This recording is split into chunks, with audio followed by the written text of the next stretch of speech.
The first time my stepmother told me I didn't deserve my father's car, she said it in front of the entire family. It was a Saturday afternoon at my father's house in Surrey. Everyone was gathered in the garden for lunch when Margaret looked across the driveway at the silver Jaguar and said, "You really think you deserve that?" I actually laughed. I thought she was joking. She wasn't. "That car should go to Daniel," she said. My younger stepbrother was standing beside her, staring at the Jaguar. He didn't say a word. He didn't have to. Margaret had already decided what he deserved.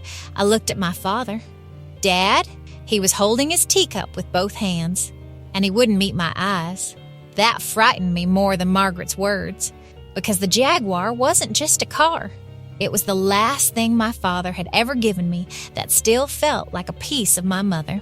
My stepmother stepped closer. "You've had enough from this family." Then she smiled. "Some things should stay with the people who actually belong here." I looked at her. "What exactly are you saying?" She lowered her voice. "I'm saying you were never meant to have that car." Then my father finally spoke. "Emma, go inside." I didn't move. Margaret did. She walked past me, opened the front door, and said something that made my stomach turn. "Your father should have told you years ago." Then she disappeared inside. I stood beside the Jaguar, listening to the engine tick as it cooled. And for the first time, I wondered whether the car had ever really been a gift at all. My father bought that Jaguar 3 months before Mom died. Mom hated expensive cars. She used to say they were simply another way of convincing people they mattered more than everyone else. Dad laughed when she said it. Then he bought the car anyway. I was 24 at the time. One evening, Dad called me and said, "One day, Em, that'll be yours." I laughed. He didn't. After Mom became ill, everything changed. Hospital rooms, long nights, tea going cold beside her bed, conversations that stopped whenever a doctor walked into the room. And then, one morning, she was gone. Dad changed after that. Not dramatically, just quietly. Then Margaret came into our lives. At first, she was kind to me.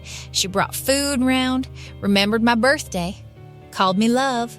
I wanted so badly to believe that our family could become normal again that I ignored the little things.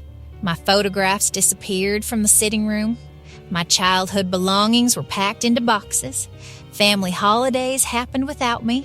And whenever Dad gave me something that had belonged to Mom, Margaret somehow found a reason it should stay in the house. I let most of it go. Until the Jaguar. Years after Mom died, Dad handed me the keys across his kitchen table. "It's yours now." I cried. Not because of the car, because it felt like one small piece of my old family had survived. Margaret had been standing in the doorway. She said nothing, but from that day onwards, she looked at me differently. Now I knew why. The Jaguar wasn't valuable because of its price. It carried my father's promise, and apparently that promise stood between Margaret and something she wanted very badly.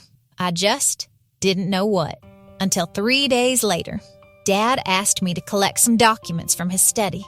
His health had been getting worse, and he'd started keeping important papers in a locked wooden cabinet. I opened the drawer. Insurance documents. Bank statements, property papers. Then I saw an envelope. My name was written across it. Emma. I opened it. Inside was a solicitor's document with the Jaguar's registration number at the top. My hands went cold. The car hadn't simply been purchased by Dad. It had been placed into a family trust created by Mom before she died. And there was one condition. The Jaguar could only be transferred to me. It couldn't be sold. It couldn't be gifted to someone else, and it couldn't be used to settle another person's debts. I read the clause twice. Then I saw something handwritten at the bottom. Dad's writing.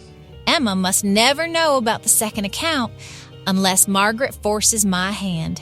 The second account? Before I could read anything else, I heard footsteps. Margaret appeared in the doorway. She looked at the cabinet, then at me. "You've been looking through your father's things. I was collecting the documents Dad asked for. You shouldn't be in here." I looked directly at her. "What is the second account?" She froze, just for a second, but it was enough. Then she said, "Your father is ill, Emma. Don't make this harder than it needs to be." Harder for who? She walked away. That night, my phone rang at 1:30. It was Dad. His voice was barely a whisper. "Emma? Dad? What's wrong?" A long silence. Then he said, "Don't give Margaret the car." My heart started racing. "Why?" Another silence. Then he said, "Because if she gets that car, she'll get everything." The call ended. I sat in the darkness staring at my phone. The Jaguar was no longer a family argument. It was a warning. The next morning, I drove to Dad's house. He was sitting in the conservatory with a cup of untouched tea. I sat opposite him. "What is in the second account?" He looked towards the garden. "Your mother opened it." "Mom?" He nodded. "Before she died, she put money into an investment account in your name." "How much?" He swallowed. £280,000. I couldn't speak. Mom had never mentioned it. Dad continued, "She wanted you to have something nobody could take away from you. Then why didn't I know?" His eyes dropped. "Margaret found it after your mother died." My stomach tightened. What did she do? She couldn't take the money. The trust protected it. Then what did she want? Dad looked at me. Daniel had debts. How much? Nearly £200,000. Everything suddenly made sense. Margaret didn't want the Jaguar because Daniel liked it. She wanted something she could turn into money. My money, my mother's money, my father's promise, all of it. Then Dad reached into his pocket and placed a small brass key in my hand. "This opens the bottom drawer of my desk." "The drawer you've always kept locked?" He nodded. "Your mother's original will is in there. The trust papers, the account records." He paused. "And a letter." My heart stopped. "A letter from Mom?" "Yes, why didn't you give it to me?" Dad looked ashamed. "Because Margaret found it first." I stared at him. "She read my mother's letter?" "Yes, and she kept it from me?" He nodded. Then he said quietly, "There's something in that letter you need to know." "What?" "Your mother knew Margaret would try to take everything from you." The bottom drawer opened with a soft click. Inside were 3 things: my mother's original will, the trust documents, and a cream envelope with my name written across it. Emma. I knew the handwriting immediately. I opened it with trembling hands. There were only 2 pages. The first line was enough to break me. "My darling Emma." I had to put the letter down. Then I read it. Mom had known she was dying. She knew Margaret had been pressuring Dad about money. She knew Daniel was already struggling financially. But what Mom cared about most wasn't the money. It was me. She explained that the Jaguar wasn't meant to make me wealthy. It was meant to remind me that I belonged. Then I reached the final paragraph, and I will never forget it. "If Margaret ever tells you that you don't deserve what your father gave you, don't argue with her. Don't prove yourself. Just show her the papers." I sat there staring at those words. Then I read the last sentence. "And if she ever makes you choose between keeping the peace and keeping what is rightfully yours, choose yourself." For years, I had thought being a good daughter meant keeping everyone else comfortable. Mom understood something I hadn't. Sometimes peace is simply another word for silence when your silence benefits someone else. I folded the letter. Then I looked at the trust documents. There was one final clause. If anyone attempted to pressure or financially exploit me into surrendering the trust assets, the trustee could freeze the connected family accounts. I smiled, not because I wanted revenge, because Margaret had finally made one mistake she couldn't talk her way out of. She had underestimated the paperwork. When I returned to the kitchen, Margaret was waiting. "Did you find what you were looking for?" I placed the cream envelope on the table. Her face changed. "You knew," I said. She said nothing. "You knew about the account. Silence, you knew about the trust. Still nothing. And you wanted the Jaguar because you thought you could use it to help Daniel. I was protecting this family." "No." I looked at her calmly. "You were protecting the part of this family that mattered to you." She stared at the documents.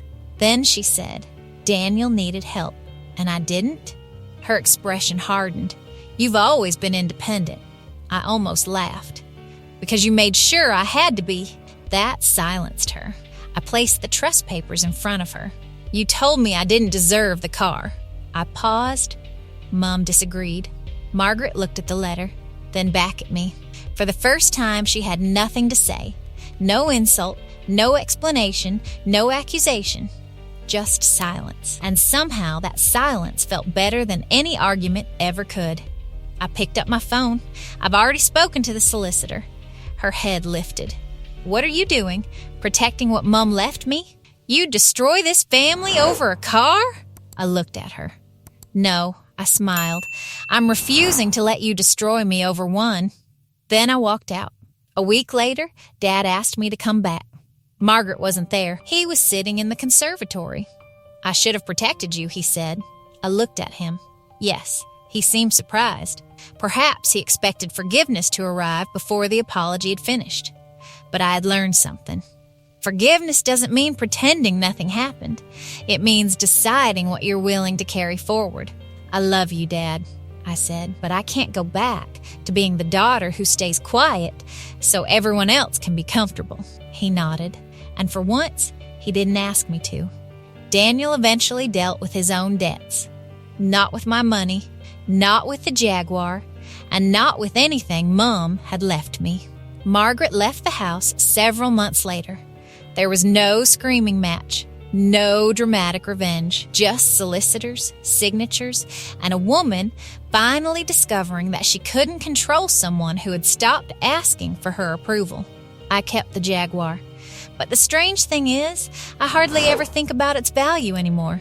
Sometimes I unlock it and remember Mom standing at the kitchen window years ago, watching Dad admire that ridiculous car.